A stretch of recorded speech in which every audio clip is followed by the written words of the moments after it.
Ladies and gentlemen, let me ask you something real. When was the last time someone tested you? Not in a casual way, but in that deep, personal, hit you where it hurts kind of way. Maybe it was a disrespectful word. Maybe it was someone doubting your worth. Maybe it was betrayal from someone close. And in that moment, you felt something rise up in you, rage, pain, pride, ego, and it screamed, let them have it. That's the test. It's not about what they did. It's about what you do next. See, everybody's solid until they're shaken.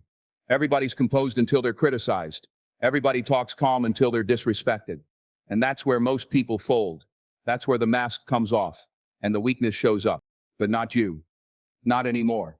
Because life isn't about avoiding the tests. It's about becoming unshakable in the middle of them. It's about learning to stand so strong, so grounded, so clear in who you are, that no one, and I mean no one, can pull you out of character. The world is full of people who will poke, provoke, and push.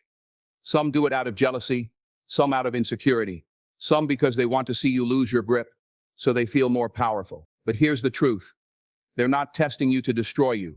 They're testing you to reveal what's already inside. And this message right here, this is not about petty comebacks or outsmarting people in the moment. This is about emotional mastery, mental strength, the kind of self-control that makes kings and queens out of chaos. So if you're tired of being pulled into drama, tired of being triggered by disrespect, tired of reacting to every test the world throws at you, this is for you. Because when you train your mind, when you master your peace, when you rise above, instead of getting dragged below, you become a force nothing can move. You don't just walk through the fire, you own it. And by the time this is over, you're going to remember exactly who you are. And more importantly, what no one can ever take from you. Let's begin. People will come at you sideways. They'll say things to trigger you, challenge you, disrespect you, even humiliate you, just to see how you'll respond. They'll push your buttons, not because they're stronger, but because, deep down, they're trying to find out what you're made of. They want to pull you out of your peace. They want you to meet them in the chaos. But here's the truth they don't expect you to know. They're not testing you. They're revealing themselves. You've got to stop taking every challenge personally. It's not always about you.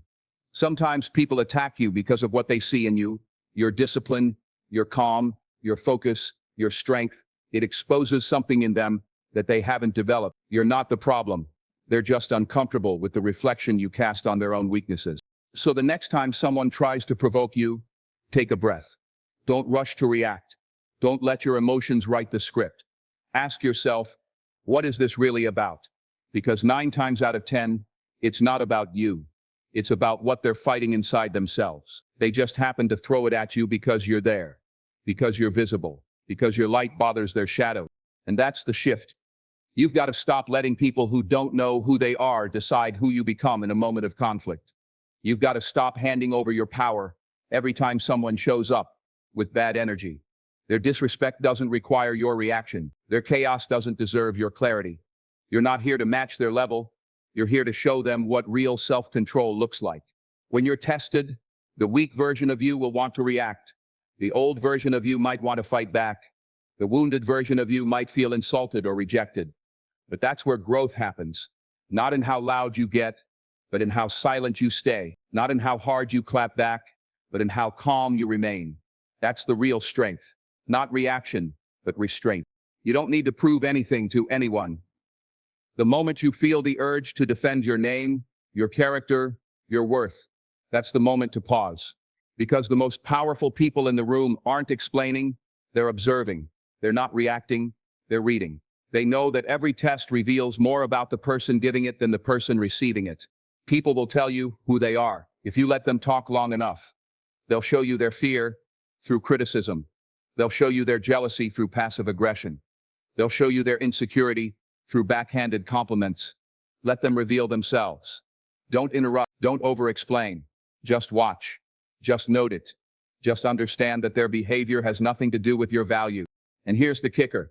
When you don't react, when you don't flinch, when you stay unshakable in the face of all of it, you win twice. First, you protect your energy. Second, you expose the truth. Because when a calm person stands in the middle of chaos and refuses to move, everyone watching sees exactly who's who. The test becomes their testimony, not yours. Let them talk. Let them doubt you. Let them push. All they're doing is revealing what they're still battling with. You don't need to respond to every jab, every whisper, every shade. You're not in a war with them. You're at peace with yourself. And that peace, that's what scares them most, because nothing's more threatening to a broken person than someone who's whole and refuses to break with them. So stand tall. Let them test you. Let them reveal themselves. And when the smoke clears, you'll still be there. Strong, steady, silent, unshakable. You've got a mission. You've got a vision. You've got something bigger in front of you than arguments, gossip, and petty distractions. But the truth is, every day, someone's going to try to drag you into a fight that's not even yours. A comment here, a look there, a passive-aggressive post, a slick remark meant to cut you down or trigger your pride. And if you're not careful, you'll waste your time, your peace, and your energy trying to prove something to people who don't even matter in the grand scheme of your purpose. Never let small minds pull you into small wars. That's not who you are anymore. That's not where you're going. You don't have time to argue with people who aren't building anything. You don't have time to clap back at people who've never stepped into your shoes. You don't owe your energy to every loud voice trying to get your attention, because the moment you stoop down to their level, you leave your throne behind. You trade your crown for chaos. And for what? To win an argument you were never supposed to be in. Small minds love small wars. Why? Because small wars don't require vision. They don't require growth. They don't require discipline. All they require is reaction. And if your ego still needs to win every debate, correct every insult, or defend every move you make, you'll spend your life trapped in a loop of emotional survival, always reacting, always defending, always explaining. That's not power. That's distraction. Let them misunderstand you. Let them talk. Let them make assumptions. Let them throw their shade. Their opinion of you is not your business. Your business is elevation. Your business is peace. Your business is purpose. And anyone who's not feeding that is feeding your destruction. There's something you've got to learn early if you're going to make it. Not everyone deserves a seat at your table. Not everyone gets access to your energy. Not everyone deserves a response. Some people only come to drain, distract, and delay you. And the most powerful move you can make is silence. Not because you're scared, not because you're weak, but because your energy is too expensive to spend on things that don't pay you in peace. Small minds want your reaction. Great minds protect their peace. It takes strength to walk away. It takes maturity to ignore what's beneath you. It takes confidence to know who you are without having to prove it every time someone questions it. When you really know who you are, you don't rise to every insult. You rise above it. You don't get in the mud with people who live in it. You build your life so far above the noise, they can't even reach you. So don't lose your peace trying to win battles that don't even belong to your future. Some things are not worth your voice. Some arguments are not worth your presence. Some people are not worth your reaction. Every time you respond to drama, you drift a little further from destiny. Every time you chase validation, you weaken your foundation. Stay focused. Stay locked in. You've got work to do. And small wars will always be there, waiting to distract you. Let them wage their war alone. You've got something to build. You've got a life to live. You've got mountains to climb and people to lead. Let them talk. Let them doubt. Let them try. But never ever let small minds pull you into small wars. Your greatness is too big for that. Your vision is too clear for that. And your peace, that's the territory they'll never own unless you hand it to them. And you won't. Not now. Not ever. Emotions are powerful.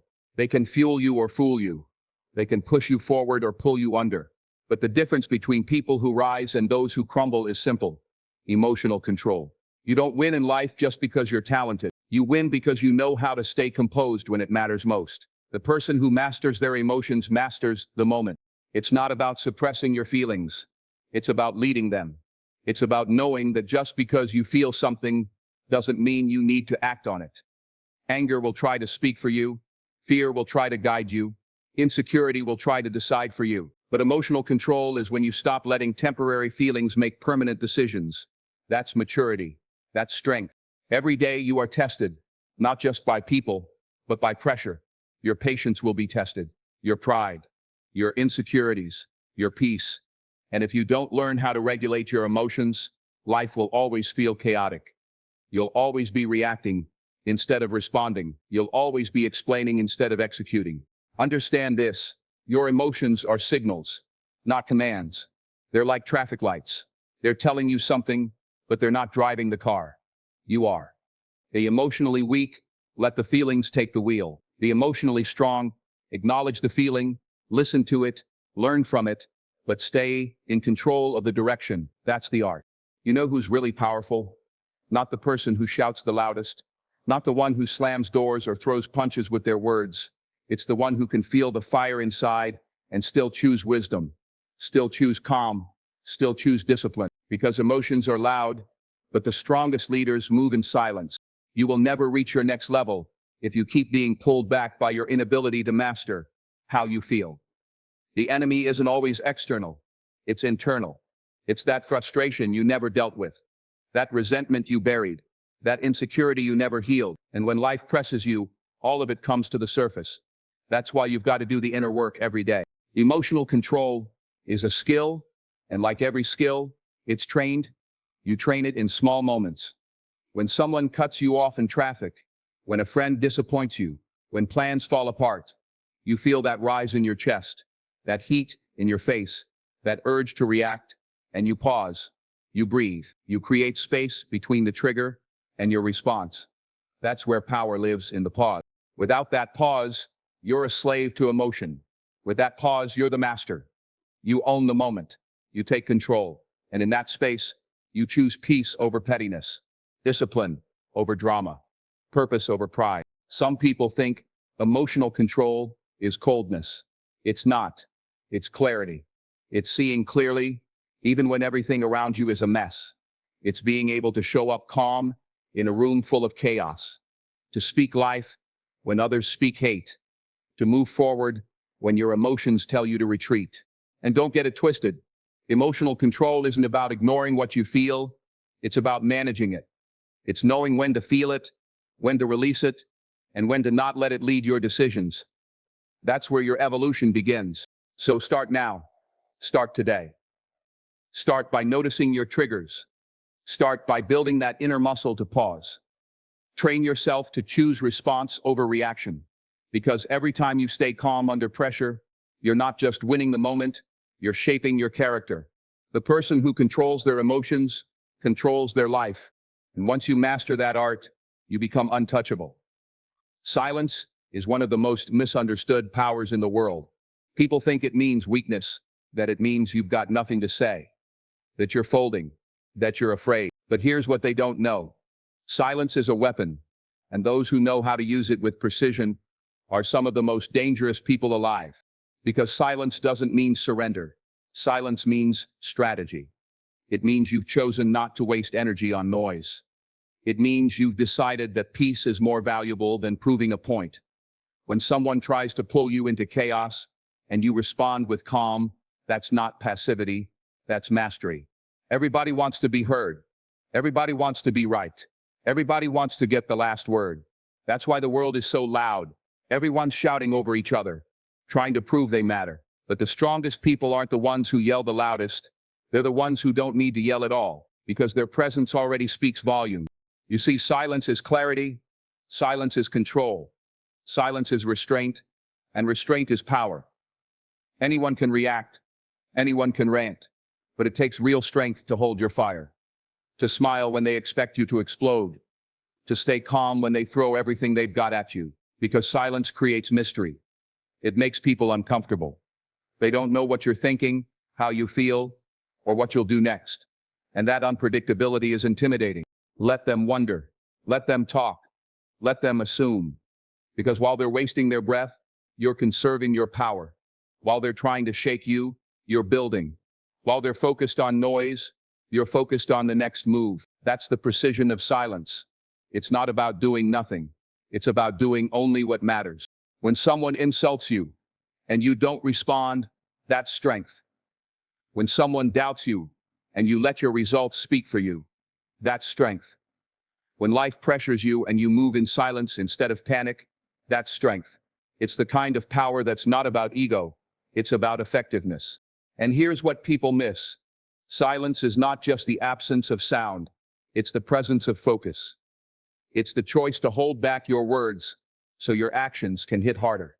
It's the decision to not explain yourself to people who aren't ready to understand. Every time you choose silence over reaction, you're choosing to stay in alignment with your purpose. Because not every battle needs a response, not every insult needs an answer. Sometimes the loudest statement is no statement at all. The person who can sit in a room full of drama, chaos, and noise and still stay composed is the one who's in control. They don't get dragged into foolishness. They don't flinch under pressure. They don't perform for attention. They move in silence and let the results speak violently. There's something powerful about someone who just keeps showing up, not to argue, not to convince, but to prove through consistency, action, and composure that nothing can move them. That's what silence does. It builds a reputation without ever having to say a word. So learn when to speak, and more importantly, when not to. Learn to hold your peace like a sword. Only draw it when necessary. Speak when it builds, not when it breaks. Use your words with intention, not impulse. And in every room you walk into, let your silence say this: I'm not here to be loud, I'm here to last. Because silence, when chosen with strength, is not absence, it's authority. It's not retreat, it's readiness. And when used with precision, it doesn't just protect your peace, it announces your power. There's a moment in everyone's life when emotions run high, when anger burns, fear rises, and ego screams for attention. And in that moment, you have a choice. Do you move based on what you feel or based on what you believe? That's the dividing line between those who live on impulse and those who live on purpose. Emotions are temporary. Principles are permanent. One changes with the wind. The other holds you steady in the storm. When you're tested, emotions will try to take the lead. They'll try to convince you that revenge feels better than peace, that pride is more important than progress, that your feelings deserve the final word. But feelings are loud liars. They don't care about your future. They don't care about your discipline. They only care about the moment. And if you keep letting emotions drive your decisions, you'll crash every time. Principles, on the other hand, are like anchors. They keep you grounded when life wants to toss you around. When everything in you wants to lash out, your principles say, hold your ground. When you feel like quitting, your principles remind you, you made a vow. When you're tempted to take the easy way out, they whisper, that's not who you are. You see, your principles don't always feel good, but they always guide you right. Anyone can move based on emotion. That's easy. But it takes strength to stand on what you know is true, even when you don't feel like it. That's the difference between discipline and disorder, between reaction and response, between growth and regret. Living by principle doesn't mean you ignore your emotions. It means you don't bow down to them. You will be misunderstood. You will be tempted. You will be disrespected. And in those moments, emotion will offer you an easy out. Just react. Just blow up. Just walk away. Just break the rules this one time. But principle steps in and says, remember who you are. Remember what you're building. Remember the future you said you wanted. And that voice, that quiet, firm, consistent voice, that's the one you follow if you want to last. Think about the greats, the ones who inspire, who lead, who make real impact. They're not ruled by mood swings. They're not constantly shifting with the environment. They've got a code, a standard, a line they won't cross, even when it's hard, even when no one's watching. That's what gives them weight. That's what makes their presence powerful. You can feel it. They're not being pulled by the moment. They're anchored in something deeper. Ask yourself, what do I stand on when everything around me is shaking? What values won't I compromise, no matter the pressure? If your answer is unclear, life will constantly throw you off balance. But when you know your principles, when you've written them down, lived them, tested them, they become your armor, your compass, your foundation. And here's the truth. Emotions are supposed to be felt, not followed. Let them in. Listen to them. Learn from them. But don't let them drive. Don't let them dictate your destiny. Because feelings come and go, but your principles are what build a legacy. Your legacy isn't built on how you felt.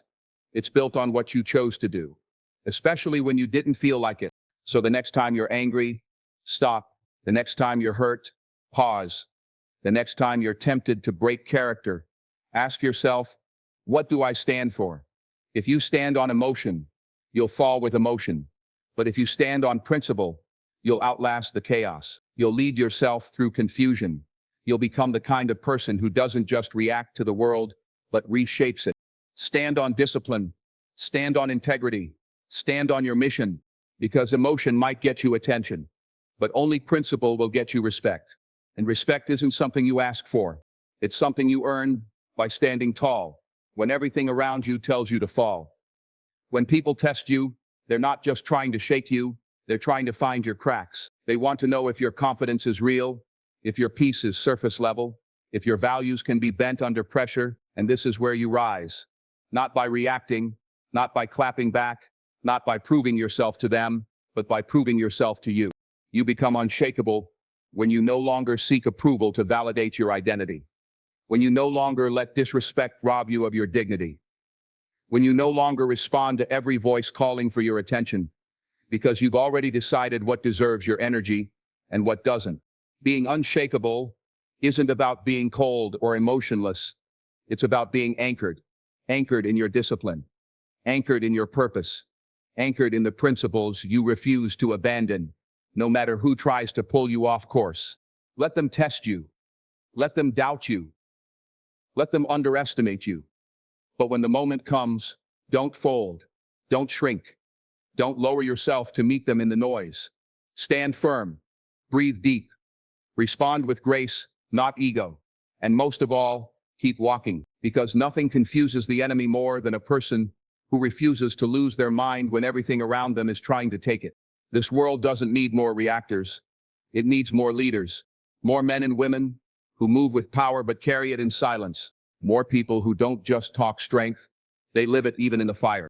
So walk out of this message with your head high, your mind calm, your heart focused, because from this day forward, when life tries to shake you, you'll remember, I don't flinch, I don't fold, I don't fight battles beneath me. I stay locked in, I stay grounded, I stay true, I am unshakable.